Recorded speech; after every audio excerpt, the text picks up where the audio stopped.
Assalamualaikum warahmatullahi wabarakatuh. Perkenalkan, nama saya Eva Sulistianingrum dengan NIM 21010 116 140 102. Di sini saya akan mempresentasikan hasil tugas rekayasa nilai, yaitu rangkuman studi VE kasus Robert Street Improvement. Pertama, gambaran umum proyek. Proyek ini adalah proyek peningkatan Jalan Robert yang terletak di West St. Paul, Dakota County, Minnesota. Robert Street adalah fasilitas jalan raya yang dimiliki oleh Minnesota Department of Transportation dan menyediakan jalan raya utama utara sampai selatan untuk West St. Paul dengan klasifikasi jalan minor arteri. Lokasi proyek berada di antara Mendota Road di selatan dan Annapolis Street di utara. Konfigurasi jalan existing di antara Mendota Road dan Butler Avenue adalah jalan raya 5 jalur tak terbagi tanpa jalur parkir. Sementara, dari Butler Avenue ke Annapolis Street adalah jalan raya 3 jalur tak terbagi dengan jalur parkir di kedua sisi jalan. Di sepanjang koridor, terutama di 2/3 selatan, ada banyak jalan masuk di kedua sisi jalan yang hanya berjarak 50 kaki. Karena jarak tersebut yang pendek, maka banyak terjadi kecelakaan di sepanjang jalan Robert, lebih tinggi daripada rata-rata bila dibandingkan dengan jalan raya lainnya di daerah metro. Tujuan dari proyek ini adalah merekonstruksi Robert Street untuk meningkatkan keselamatan serta mobilitas dan menyediakan akomodasi untuk memenuhi Americans with Disabilities Act. Ada 4 kategori yang akan ditingkatkan pada proyek ini. Yang pertama adalah infrastruktur, yaitu overlay aspal existing, penggantian trotoar yang rusak, peningkatan drainase, dan perbaikan utilitas. Yang kedua, keamanan, yaitu untuk menyediakan kapasitas tambahan di setiap arah pada ujung utara dan peningkatan persimpangan. Yang ketiga, estetika, yaitu mengganti lampu jalan existing dengan sistem lampu yang lebih efisien dan estetik dan menambahkan elemen hijau di sepanjang jalan.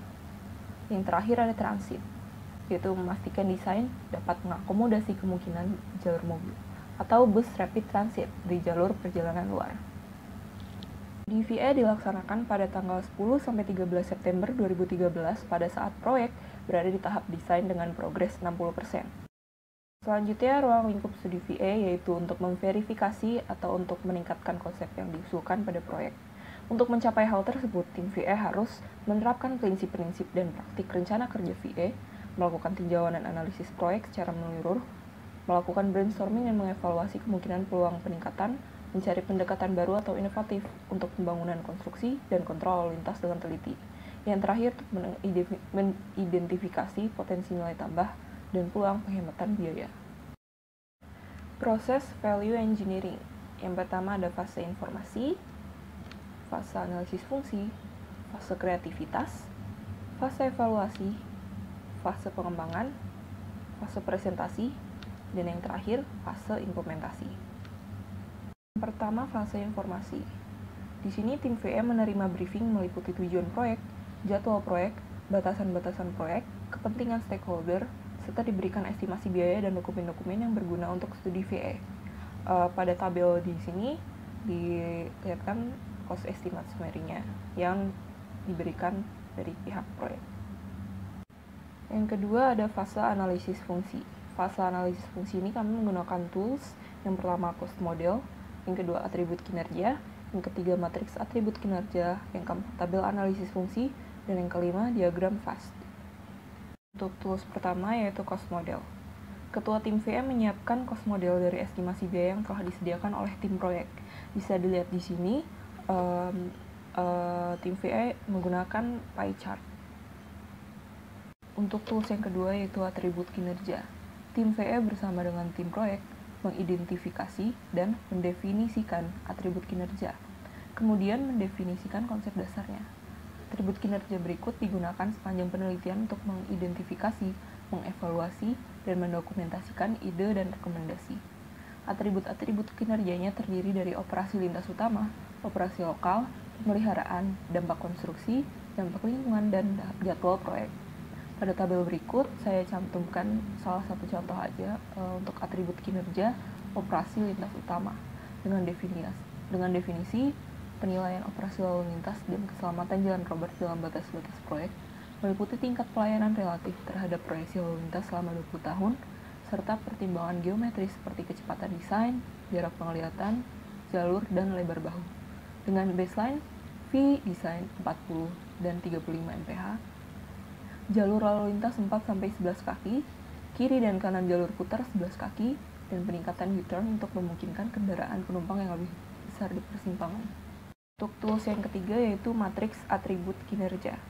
Matriks ini digunakan untuk menentukan kepentingan relatif dari atribut kinerja individu untuk proyek. Tim mengevaluasi kepentingan relatif dari atribut kinerja yang akan digunakan untuk mengevaluasi ide-ide kreatif. Di bawah ini dicantumkan tabel matriks atribut kinerja. Yang keempat ada tabel analisis fungsi. Analisis fungsi mengubah elemen-elemen proyek menjadi fungsi-fungsi yang didefinisikan dengan kata kerja dan kata benda untuk mengurangi kebutuhan proyek. Pada tabel di samping ini contohnya dengan item utama jalan raya, ini didefinisikan sebagai fungsi menahan beban dan menyediakan tempat, dengan kata kerja menahan dan menyediakan, serta kata benda beban dan tempat. Yang terakhir ada diagram fast. Diagram fast ini menyusun fungsi sesuai urutan sehingga dapat menjawab pertanyaan how dan why. Lalu fungsi dasar dari proyek ini adalah untuk meningkatkan operasi utama dan meningkatkan operasi lokal. Sementara fungsi sekunder dari proyek ini adalah memelihara lalu lintas dan merelokasi utilitas. Fase yang ketiga yaitu fase kreativitas. Pada fase ini, tim VM melakukan brainstorming untuk mendapatkan ide-ide kreatif tentang bagaimana menjalankan fungsi-fungsi yang telah dianalisis pada tahap analisis fungsi. Setelah dianalisis, tim VM mengidentifikasi sebanyak 32 ide. Ide tersebut didapatkan berdasarkan fungsinya masing-masing. Yang keempat, ada fase evaluasi. Pada fase ini, tim VM menggabungkan, mengevaluasi, dan mengerucutkan ide-ide yang telah diidentifikasi. Tim VM mengevaluasi ide-ide tersebut dengan menyebutkan keuntungan dan kerugiannya, serta memberikan nilai 0 sampai 5. Ide dengan nilai tinggi akan dikembangkan lebih lanjut, ide dengan nilai sedang didokumentasikan sebagai pertimbangan desain, sementara ide dengan nilai rendah tidak digunakan sebagai pertimbangan lanjut. Peringkat-peringkat tersebut ditandai dengan warna-warna. Hijau itu lanjutkan sebagai rekomendasi. Kuning diteruskan sebagai pertimbangan desain, dan merah dihilangkan dari pertimbangan lebih lanjut. Di sini dicantumkan tabel evaluasi fungsi. Saya hanya mencantumkan satu ide dari 32 ide. Yang mendapatkan rating 2 di sini bisa dilihat warnanya merah. Nah, ide ini dihilangkan dari pertimbangan lebih lanjut. Karena di sini banyak kekurangannya juga daripada keuntungannya, maka ide ini dihilangkan. Fase selanjutnya adalah fase pengembangan. Ide-ide yang tadi sudah di brainstorming mendapatkan nilai tinggi juga akan dikembangkan menjadi rekomendasi VE. Deskripsi, gambar, kalkulasi, dan estimasi biaya disiapkan untuk setiap rekomendasi. Nah, pada tabel berikut ini adalah ringkasan dari semua rekomendasi yang telah dihasilkan dan dampaknya terhadap proyek. Seperti yang pertama, rekomendasi pertama, menggunakan pembatas lalu lintas barel, ada penghematan biaya sebesar 0,2 juta dolar dan penghematan jadwal 1-2 minggu dan prestasi 9%. Yang kedua, rapat mingguan untuk kontraktor atau bisnis, namun tidak ada penghematan biaya dan penghematan jadwal, tapi ada prestasi sebesar 3%.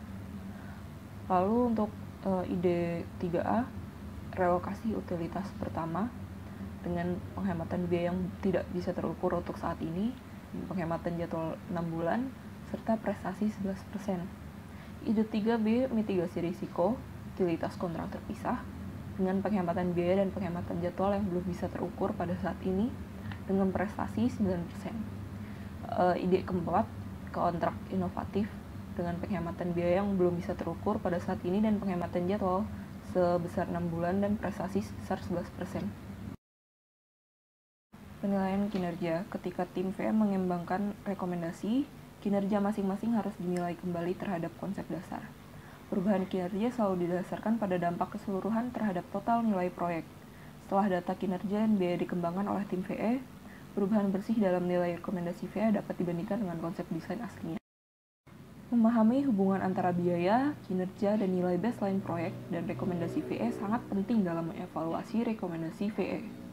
Membandingkan kinerja dan biaya menunjukkan rekomendasi mana yang berpotensi sebaik atau mungkin lebih baik daripada konsep dasar proyek dalam hal nilai keseluruhan. Pertimbangan-pertimbangan desain yang sudah didapatkan sebelumnya yaitu melakukan peninjauan konstruksi dengan menggunakan kontraktor sebelumnya, memanfaatkan sejauh mungkin sistem sinyal yang ada untuk sinyal sementara, membangun proyek ke dalam 2 tahap, menghilangkan tahap ketiga, dan memanfaatkan trotoar monolitik untuk mengurangi penggalian. Selanjutnya untuk menggunakan joint utility trench untuk semua utilitas kering di bawah trotoar, dan yang terakhir menutup persimpangan non bersinyal selama konstruksi di sekitarnya. Fase selanjutnya adalah fase presentasi. Pada fase ini, tim VE mempresentasikan hasil studi VE kepada owner dan tim desain untuk mendiskusikan lebih lanjut tentang rekomendasi VE. Fase yang terakhir yaitu fase implementasi. Pada fase ini, tim VE mengevaluasi, menyelesaikan, membuat dokumen, dan menerapkan semua rekomendasi VE yang telah disetujui. Sekian presentasi dari saya, terima kasih. Apabila ada pertanyaan, bisa dikomen di comment section di bawah. Terima kasih. Assalamualaikum warahmatullahi wabarakatuh.